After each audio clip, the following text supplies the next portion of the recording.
बिस्मिल्लाहिर्रहमानिर्रहीम। अस्सलाम वालेकुम। मेरा नाम मोहम्मद राशिद है और आप मुझे विजन इस्लामिक स्कूल के ऑनलाइन टीचिंग प्लेटफॉर्म से देख और सुन रहे हैं। आज हम जिस टॉपिक के ऊपर बात करेंगे उस टॉपिक का नाम है polar and non covalent bond.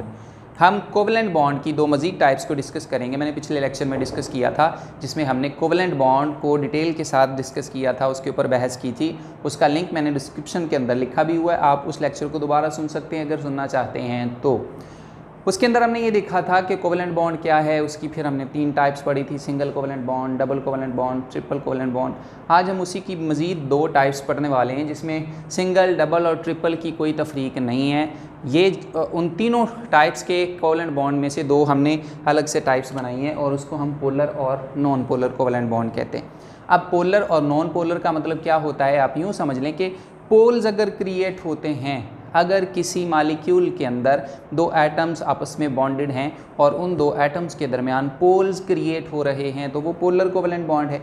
अगर वो पोल्स क्रिएट नहीं हो रहे तो वो नॉन पोलर कोवलेंट बॉन्ड है। What does the polar means? Polar means आप यूँ समझ लें कि आपके पास मैग्नेट होता है, उसके 2 पोल्स होते हैं, साउथ पोल, नॉर्थ पोल होता है। इसी तरह आपके पास मुख्तलिफ बैटरीज़ होती हैं, उसके ऊपर 2 टर्मिनल्स होते हैं, positive terminal and negative terminal. उनको आप पोल्स भी कह सकते हैं, पॉजिटिव पोल एंड नेगेटिव पोल।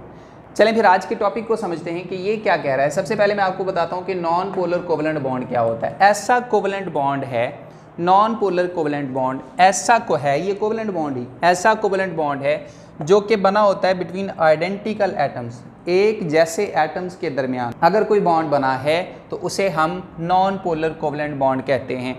अब जब एक जैसे एटम्स होंगे तो उन एक जैसे एटम्स की जो इलेक्ट्रोनेगेटिविटी होती है वो भी सेम होती है, एक जैसी होती है। So covalent bond between the identical atoms और उनकी जो इलेक्ट्रोनेगेटिविटी होती है वो भी सेम होती है। इस तरह के बॉन्ड को हम नॉन पोलर कोवलेंट बॉन्ड कहते हैं। अब एक नई टर्म आ गई आप लोगों के लिए अगर आपने नहीं सीखी तो, इलेक्ट्रोनेगेटिविटी। अब ये इलेक्ट्रोनेगेटिविटी क्या है? किसी मालिक्यूल के अंदर किसी एटम की ये वो प्रॉपर्टी होती है, वो खासियत होती है, वो एबिलिटी होती है कि वो उस 2 एटम्स के दरमियान बॉन्ड बना हुआ है और वो बॉन्ड 2 इलेक्ट्रॉन से बनाए या 3 से 4 इलेक्ट्रॉन से बनाए या 6 से बनाए, तो अगर किसी एटम की उन शेयर्ड पेयर ऑफ इलेक्ट्रॉन्स को अपनी तरफ अट्रैक्ट करने की कैपेसिटी ज़्यादा है तो उसे हम कहेंगे कि वो मोर इलेक्ट्रोनेगेटिव एटम है। इंग्लिश में क्या कहेंगे? Ability of an atom to attract shared pair of electron towards itself in a molecule.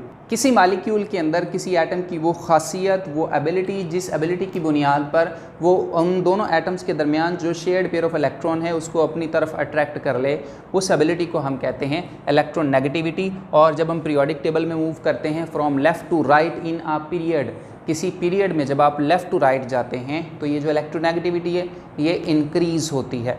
और जब आप किसी भी ग्रुप में टॉप टू बॉटम आते हैं तो ये इलेक्ट्रोनेगेटिविटी डिक्रीज़ होती है। ये अलग से बहस है, ये अलग से टॉपिक है, जब ये आएगा तो हम इसके ऊपर भी बहस करेंगे इंशाल्लाह। बताना क्या चाहता हूँ, नॉन पोलर बॉन्ड जो है ऐसा कोवलेंट बॉन्ड होता है जो एक जैसे एटम्स के दरमियान में होता है, एक जैसे एटम्स के दरमियान में हो। मिसाल मैंने आपको यहाँ पे दी है, एक हाइड्रोजन है आपके पास मालिक्यूल H2, उसमें एक हाइड्रोजन एटम दूसरे हाइड्रोजन एटम के साथ कोवलेंट बॉन्ड बना के पड़ा हुआ है और दोनों ने एक एक इलेक्ट्रॉन को शेयर किया, अब एक दूसरे के साथ म्यूचुअल शेयरिंग की, इनके दरमियान कोवलेंट बॉन्ड बन गया। अब इसकी इलेक्ट्रोनेगेटिविटी भी उतनी है, इसकी इलेक्ट्रोनेगेटिविटी भी उतनी है। अब ये जो शेयर्ड पेयर ऑफ इलेक्ट्रॉन है ये ना इसकी तरफ जाएगा ना इसकी तरफ आएगा।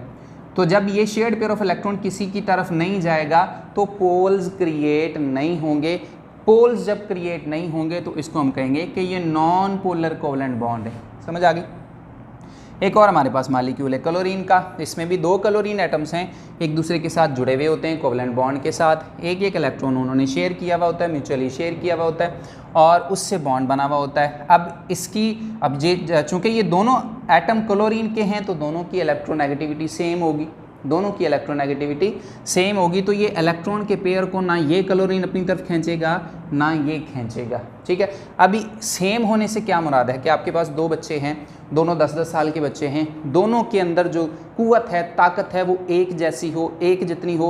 उन दोनों बच्चों को आप रस्सी थमा दें दोनों तरफ से, एक सिरा एक बच्चे को पकड़ा दें, दूसरा सिरा दूसरे बच्चे को पकड़ा दें, और अब बताया मैंने क्या, दोनों बच्चे 10 साल के हैं, दोनों के अंदर ताकत एक जितनी हो, एक जैसी हो, तो आप उनसे कहें कि इस रस्सी को अपनी तरफ खींचो, तो जब उन दोनों बच्चों के अंदर ताकत एक जैसी है तो वो रस्सी को ना ये बच्चा खींचेगा अपनी तरफ, ना ये खींच सकेगा, बल्कि रस्सी वहीं पे खड़ी रहेगी। ठीक है, तो इसी तरह जब एटम दोनों सेम होंगे, दोनों की capacity to attract shared pair of electron towards itself same होगी, तो ये इलेक्ट्रॉन का पेयर ना इधर जाएगा ना इधर जाएगा। सो इनके ऊपर पोल्स क्रिएट नहीं होंगे। इस तरह के बॉन्ड को हम क्या कहेंगे? नॉन पोलर कोवलेंट बॉन्ड कहेंगे। एक और मिसाल मैंने यहाँ पे ऑक्सीजन की रख दी है, जिसमें दो इलेक्ट्रॉन्स को शेयर किया हुआ है। अब ये दोनों एटम ऑक्सीजन के हैं, तो दोनों की जो कैपेसिटी है to attract the shared pair of electron वो दोनों की सेम है, इसलिए ये भी पोल्स क्रिएट नहीं करेंगे। अब आते हैं पोलर कोवलेंट बॉन्ड की तरफ। ऐसा कोवलेंट बॉन्ड होगा जो पोल्स क्रिएट करेगा, जो एक एटम के ऊपर पार्शियल पॉजिटिव चार्ज बनाएगा, दूसरे के ऊपर पार्शियल नेगेटिव चार्ज बनाएगा। क्यों बनाएगा, किस तरह बनाएगा, देख लेते हैं। ऐसा कोवलेंट बॉन्ड जो होता है बिटवीन नॉन आइडेंटिकल एटम्स, जो कि नॉन आइडेंटिकल एटम्स के दरमियान हो, एक जैसे एटम्स ना हो। जब एक जैसे एटम्स नहीं होंगे तो उनकी जो इलेक्ट्रोनेगेटिविटी है वो भी सेम नहीं होगी, बल्कि वो क्या होगी? डिफरेंट होगी। इसकी मिसाल मैं आपको देता हूँ। वही बच्चे कि आपके पास दो बच्चे हैं, एक 20 साल का बच्चा है, एक 10 साल का बच्चा। अब 20 साल के बच्चे का 10 साल के बच्चे के साथ मुकाबला नहीं हो सकता।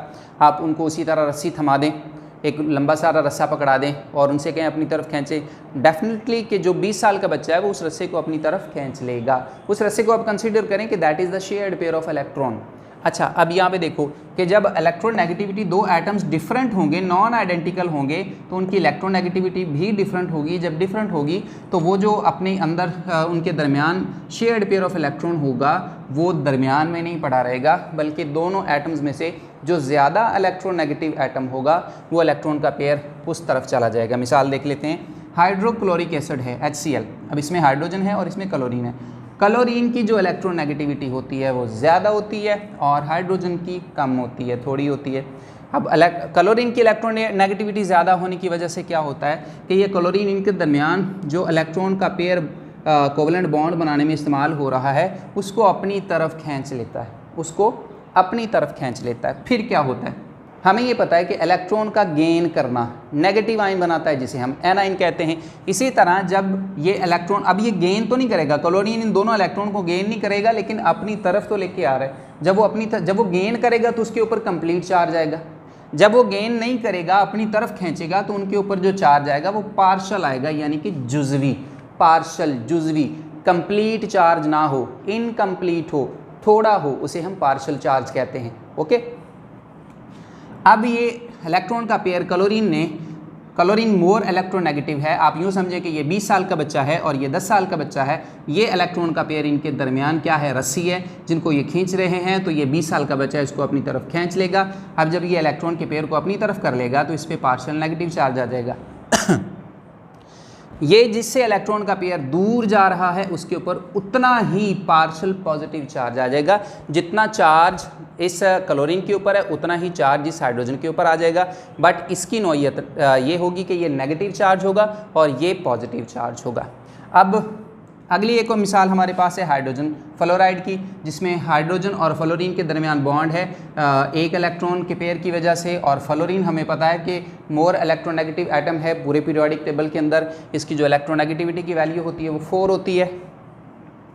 ये भी क्या करता है? इस शेयर्ड पेयर ऑफ इलेक्ट्रॉन को अपनी तरफ अट्रैक्ट कर लेता है, जिसकी वजह से इस फ्लोरीन के ऊपर पार्शियल नेगेटिव चार्ज आ जाता है, इस पे पार्शियल पॉजिटिव चार्ज आ जाता है। इसी तरह हमारे पास एक वाटर की एग्जांपल है। वाटर में एक ऑक्सीजन का एटम है, 2 हाइड्रोजन के एटम्स हैं, और ये जो ऑक्सीजन का एटम है हाइड्रोजन की निस्बत मोर इलेक्ट्रोनेगेटिव एटम है, और इसने 2 बॉन्ड बनाए हुए होते हैं, एक हाइड्रोजन के साथ और दूसरा दूसरे के साथ। और जो बॉन्ड होता है कोवलेंट बॉन्ड होता है, इलेक्ट्रॉन्स की मदद से बना हुआ होता है। तो एक इलेक्ट्रॉन को आप क्रॉस से रिप्रेजेंट कर दें, दूसरे को आप डॉट से रिप्रेजेंट कर दें, तो ये जो इसकी इलेक्ट्रोनेगेटिविटी ज़्यादा होने की वजह से ये इस इलेक्ट्रॉन के पेयर को अपनी तरफ ज़्यादा खींच लेगा, अपनी तरफ अट्रैक्ट कर लेगा।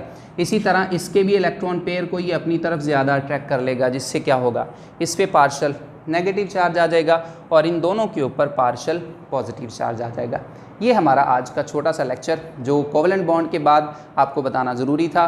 तो उम्मीद करता हूँ कि आप लोगों को समझ आई होगी। अगर कोई सवाल आपके जहन में आए तो आप कमेंट सेक्शन में मुझसे पूछ सकते हैं, मैं इंशाल्लाह उसका जवाब दूंगा। सो मिलते हैं नेक्स्ट किसी वीडियो लेक्चर के अंदर। तब तक के लिए मुझे मोहम्मद राशिद को इजाज़त दें। अल्लाह हाफ़िज़।